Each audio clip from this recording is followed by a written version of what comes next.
যারা আপনার সামনে বন্ধু রূপে থাকবে আসলে তারা বন্ধু নয়, আপনার সঙ্গে শপথ করবে আসলে তারা শপথ করে নেয়, আপনার সঙ্গে আল্লাহর ওলি হিসেবে দাঁড়ায় যাবে আসলে তারা আল্লাহর ওলি নয়, আসলে তারা কথা প্রচারকারী, আসলে তাদের বন্ধুত্ব হলো ইহুদিদের সঙ্গে বন্ধুত্ব, তাদের বন্ধুত্ব হলো নাস্তিকদের সাথে বন্ধুত্ব, তাদের বন্ধুত্ব হলো ইসলাম বিদ্বেষী যারা আছে তাদের সাথে বন্ধুত্ব। হে রাসূল আপনি তাদের থেকে সাবধান থাকবেন, কারণ যেই জায়গায় যে হক কথা বলবেন ওই হক কথাটা ইহুদির কাছে পৌঁছায় দিবে, আপনার সঙ্গে তারা যুদ্ধ লাগে। বলেন নাউযুবিল্লাহ। আল্লাহ বলেন ওই সমস্ত বান্দা যারা আছেন আল্লাহ বলেন আ'আদাল্লাহু লাহুম আযাবান শাদীদা, তাদের জন্য আমি কঠিন আযাবের ব্যবস্থা রেখেছি। আরে আযাবটা কি? আযাবটা হলো ইন্নাল মুনাফিকিনা ফিদ দারকিল আসফালি মিনান নার, জাহান্নামের নিচু তলে তাদের স্থান, জাহান্নামের মধ্যে সর্বনিচু যে জায়গা আছে ওই জায়গার মধ্যে আমি আল্লাহ ওই মুনাফিকদেরকে নিক্ষেপ করব। বলেন নাউযুবিল্লাহ। ওই মুনাফিকদেরকে আপনি তাদেরকে নিক্ষেপ করব। কেন? তাদের কাজগুলো কখনো প্রশংসনীয় নয়, তাদের কাজগুলো ঘৃণাযুক্ত, একদম জঘন্য কাজ। তারা সমাজের মধ্যে একে অপরের মধ্যে দ্বন্দ্ব লাগাই দিতে চায়, এটা ঘৃণান্বিত কাজ। তারা এটা ঘৃণান্বিত কাজ। যারা মানুষের গীবত গায় এটা ঘৃণান্বিত কাজ। এই কাজগুলো আল্লাহ তাআলা পছন্দ করেন না। আল্লাহ বলেন ইন্নাহুম সাআ মা কানু ইয়ামালুন। আল্লাহ তাআলা বলেন তারা সমাজের মধ্যে যে কাজগুলো করে নিশ্চয়ই তারা যে কাজগুলো করে অত্যন্ত মন্দ কাজ, অত্যন্ত ঘৃণান্বিত কাজ। তাদের জন্য আমি আল্লাহ রব্বুল আলামিন আখিরাতে শাস্তির ব্যবস্থা করে রেখেছি। কেমন শাস্তি? কেমন শাস্তি? আল্লাহ তাআলা বলেন এমন শাস্তি আমি আল্লাহ রব্বুল আলামিন রেখেছি, তারা মিথ্যা শপথ করার কারণে আমি আল্লাহ রব্বুল আলামিন তাদের জন্য এমন শাস্তি রেখেছি। ইন্নাল মুনাফিকিনা ফিদ দারকিল আসফালি মিনান নার, জাহান্নামের সর্বনিচু যে জায়গা আছে ওই জায়গার মধ্যে আমি আল্লাহ রব্বুল আলামিন তাদের স্থান রেখেছি। বলেন নাউযুবিল্লাহ। তাহলে মুনাফিকি করে আমাদের লাভ কি না লস? মুনাফিকি করলে লাভ না লস? কোন দিকে মুনাফিকি খাতায় একটা ঢুকে যাবেন আপনি জীবনে বলতে পারবেন না। আপনি একসাথে চলাফেরা করতেছেন কিন্তু দেখা যায় বন্ধু বান্ধবের সাথে মিল চলাফেরা, কিন্তু বন্ধুর সঙ্গে যখন এক প্রকার কোনো ঝগড়া বিবাদে যখন জড়ায় যায়, জড়া যাওয়ার সাথে এখন কি করবে? বন্ধুত্ব তো আর নাই, তখন তার যত দোষ আছে সব মানুষের কাছে বলার চেষ্টা করে। বলে কি বলে না? দুই বন্ধু এক জায়গায় থাকে, কি বন্ধুত্ব? বন্ধুত্বের কোনো শেষ নাই, বন্ধুত্বের কোনো শেষ নাই। একে অপরকে একবারে কলিজা দিয়া দিবে, কিন্তু বন্ধুর সাথে যখন একটু ভেজাল লেগে যায় এখন তার জীবনে যত দোষ আছে সব দোষগুলা মানুষের কাছে কেউ কি করতে চেষ্টা করে। বলে কি বলে না? এই জন্য একজন মানুষ আপনার কাছে একটা বিশ্বাস করে কথা বলছে, এই কথাটা তার সঙ্গে ঝগড়া লাগার কারণে এই জন্য বলে দেওয়ার কোনো কারণ নাই, বলে দেওয়ার দরকার নাই। কেন বলে দিবেন? আরে আপনার দোষ যা আছে এগুলাকে বের করেন, যে আমার ভিতরে কি কি দোষ আছে এগুলো আমি একটা হিসাব করি। সারা দিনের ভিতরে আমি কি দোষ করলাম, সারা দিনের ভিতরে আমি কি গুনাহ করলাম, সারা দিনের ভিতরে আমার ভিতরে খাসালত কতটুকু ঢুকছে, আমি সারা দিনের ভিতরে আল্লাহর হুকুম কতটুকু পালন করলাম, সারা দিনের ভিতরে আল্লাহর রাসূলের সুন্নতের উপর কতটুকু চললাম, আমি একটু হিসাব দিলাম। যদি আপনি আপনার হিসাব দিলেন তো অন্যের ব্যাপারে আপনি দোষ করার, দোষ তালাশ করবার, আবার দোষ পাচার করবার কোনো সুযোগই পাইবেন না আপনার দোষ বুঝতে গিয়া। সুবহানাল্লাহ। এই জন্য নিজের দোষ তালাশ করা, অন্যের দোষ তালাশ করে না, নিজের গীবত করো, জানি আমার ভিতরে কি কি আছে এগুলো বার করিয়া দেখি, অন্যের গীবত করার দরকার নাই। এই জন্য যারা ওয়াদা খেলাপ করে, যারা ওয়াদা ভঙ্গ করে, যারা একে অপরের কাছে কথা পাচার করে, এই নাস্তিকবাদ যাদের ভিতরে আছে তারা এক নম্বরে মুনাফিক। তারা কি মুনাফিক? এদের ব্যাপারে আল্লাহ রব্বুল আলামিন আল্লাহর রাসূলকে বলতেছেন আলাম তারা ইল্লাল্লাযীনা তাওয়াল্লাউ কওমান গাদিবাল্লাহু আলাইহিম। এ রাসূল ওই সমস্ত লোকদেরকে আপনি চিনে রাখেন যারা সব সময় মন্দ কাজ করে, ভালো মিথ্যা শপথ করে, আসলে তারা বন্ধু নয়, তারা বন্ধুর উপর থাকে ঠিকই কিন্তু আপনার কথা পাচার করার জন্য সব সময় রেডি হয়ে থাকে। আপনার মস্তিষ্কের মধ্যে বসে থাকবে, সুন্দরভাবে কথা শুনবেন, হ্যাঁ সুবহানাল্লাহ আলহামদুলিল্লাহ সব কিছু বলবে ঠিকই, আসলে তারা বন্ধু রূপে আপনার সামনে শত্রু হিসেবে দাঁড়ায় আছে। বলেন নাউযুবিল্লাহ। এই জন্য মুনাফিকরা যারা আছে তারা হলো শয়তানের দল। তারা কিসের দল? আরে আস্তে বলে জোরে বলেন। তারা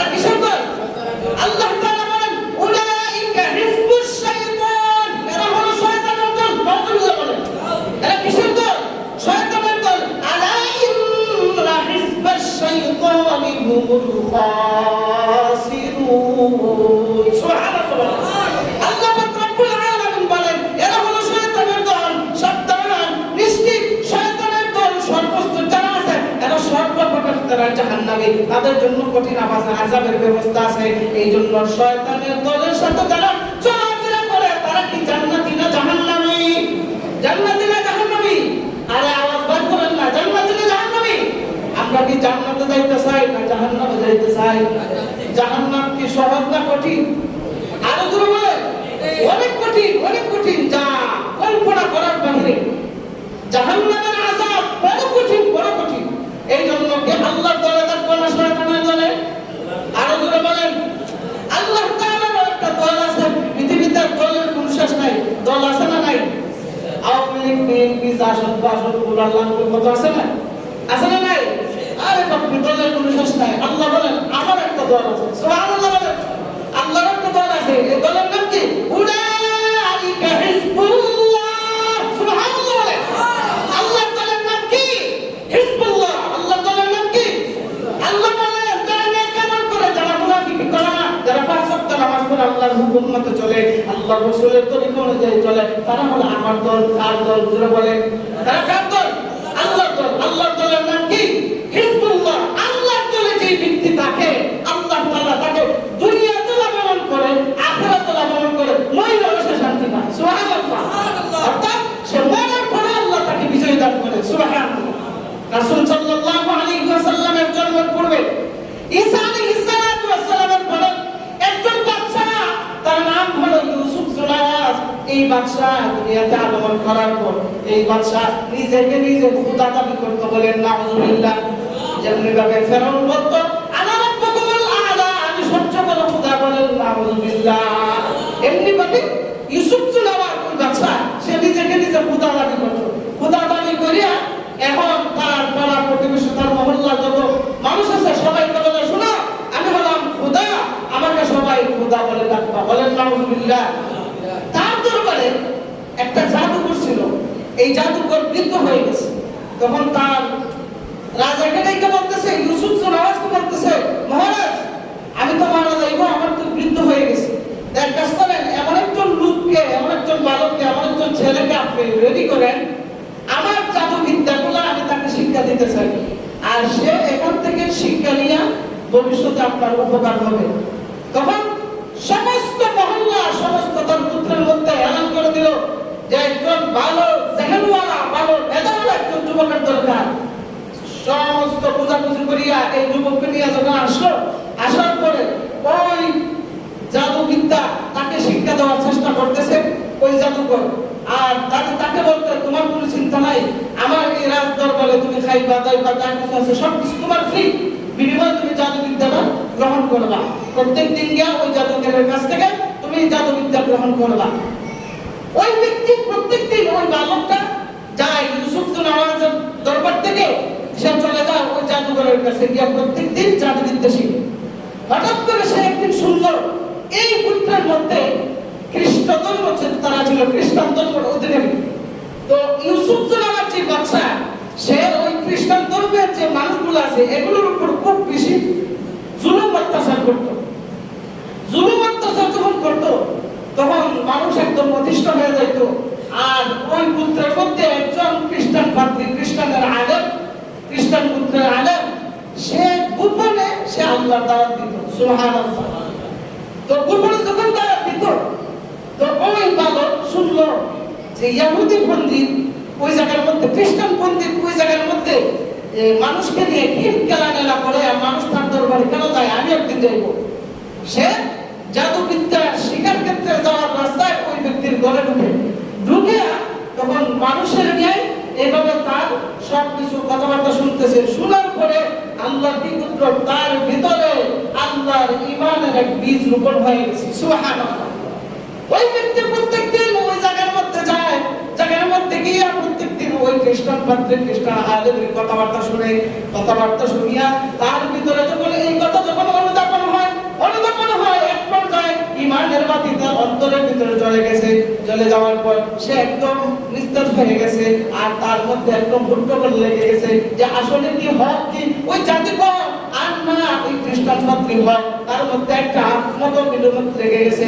এখন কি করবে? হঠাৎ করে রাস্তা দিয়ে বের হয়। রাস্তা দিয়ে বের হইয়া এমনি থেকে রাস্তার মধ্যে বিশাল বড় একটা বাঘ দিকে মানুষ, সমস্ত মানুষগুলো দৌড়ে পালায় যায়। ওই যুবকটা ওই বালকটা ওই বাঘের সামনে আছে, এমনি একটা ছোট্ট একটা কঙ্কর হাতের মধ্যে নিয়ে আল্লাহকে ডাকতে, আল্লাহ এই কঙ্করটা আমি বাঘের মধ্যে মারবো, বাঘের উপরে মারবো, ওই বাঘটা যদি এই কঙ্করের ইটাকে ঢিল খাইয়া যদি মারা যায় তাহলে বুঝবো ওই খ্রিস্টান পাত্রী হকের মধ্যে আছে আর ওই জাদুকর হকের মধ্যে নাই। সুবহানাল্লাহ। খ্রিস্টান পাত্রী এই কথা বলার পর ওই বালকটা ছোট্ট একটা পাথর লইয়া বিসমিল্লাহির রহমানির রহিম বলিয়া যখন ওই বাঘের উপরে যখন ঢিল মেরে দেয়, মারার সাথে সাথে ওই বাঘটা মারা যায়। সুবহানাল্লাহ।